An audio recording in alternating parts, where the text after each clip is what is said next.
Teaching can be an incredibly rewarding career, especially if you have an attentive and dedicated student. But sometimes students can be disruptive in class, and in this charged environment, it can be difficult to know how to properly deal with them. Carolee McGrath sat down with Bay Path University's Dr. Andrea Hickson-Martin and two of her graduate students who are also teachers to talk about the challenges and rewards of working with kids in the classroom. In our education programs at Bay Path University, so students that are coming to become teachers, they want to get their initial license or advance their initial license to professional license, they come to the university and they have to take a certain amount of courses, of which one is called Managing Challenging Behaviors. And so that course is intended to helpfully give the students the skills necessary to handle different types of behavior issues that could occur in their classrooms when they leave.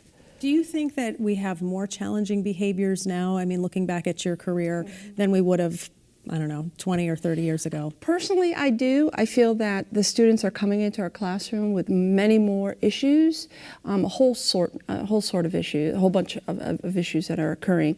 Mental health issues are finding their way into our classrooms. Many students are dealing with behavioral issues. There's trauma in their home, so that's coming into our classrooms. The issue of poverty is impacting our classrooms.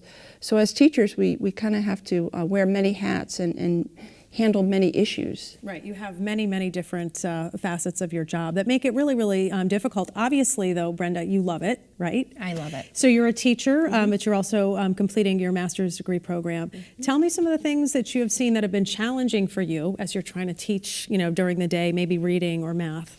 I would say, speaking of behaviors particularly, definitely I agree with Dr. Hickson that we've definitely seen more behaviors coming in. And not just your typical, you know, I'm not paying attention or not listening or not completing my work. There's a lot more that we're seeing that really we haven't seen before.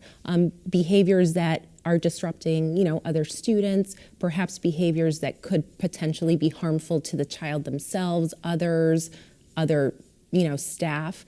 And so it definitely is challenging seeing that. I would say one of the most difficult parts of that piece is trying to figure out why that's happening. What is the underlying issue for that behavior? When we see a behavior like that, we have to think, not take it personally, this child needs support. They're crying out for help. What is underneath that behavior? Because that's just what they're acting out. This is how they're deflecting, whatever it is. So I would say that's probably the most challenging part, is to figure out how can I best support this child, because right now this is the priority for this student. So you were born to be a teacher. Just based on that answer and your patience, because I have to imagine that has to be so hard to keep your cool. You have a kid who's just having a meltdown in the class, and there's 24 other kids, and you're trying to do a lesson. And these 24 other kids deserve to have that lesson completed so they can go to recess. And now you're taken off and distracted, you know, for 10, 15 minutes. How do you maintain that professionalism? And it almost sounds like, you know, love for these students, you know, to get to the bottom of that. You have to breathe. You definitely have to breathe. And you really have to have a love for what you're doing, because not only are you educating when it comes to math and science and all the core subjects, but I feel that that huge piece too is educating children on how to cope or how to behave appropriately. Those are skills that I feel that they may not be receiving at home due to whether it's, you know, a split household or parents both working full time. There's a lot going on that wasn't there or wasn't status quo 30 years ago. So I feel like now it's part of our job to instill that in them. So really just breathing, being patient, not taking it personally. They're not personally attacking myself or another teacher. It's really their cry for, I need help. I don't know what else to do. And hopefully with the support of other staff in the school and other professionals, we're able to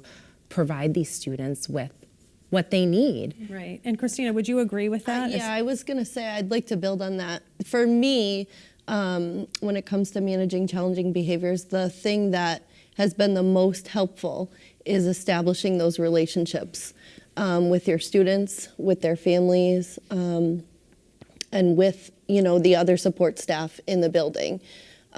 Even just a simple check-in every single morning with students that you know are struggling with these particular issues, letting them know that you care and that you're there for them, and that even if they do have these behaviors in the classroom, they can always come back and start fresh the next day. Clean slate. Clean slate. So, and for me, it's a lot of being proactive, like I said. So just setting those clear rules and routines, establishing that right from day one, and really following through as a teacher on the expectations that you put on your students. And then if, you know, so things just run more smoothly. And then if someone does have a violent or, you know, sometimes the outbursts they do get pretty big.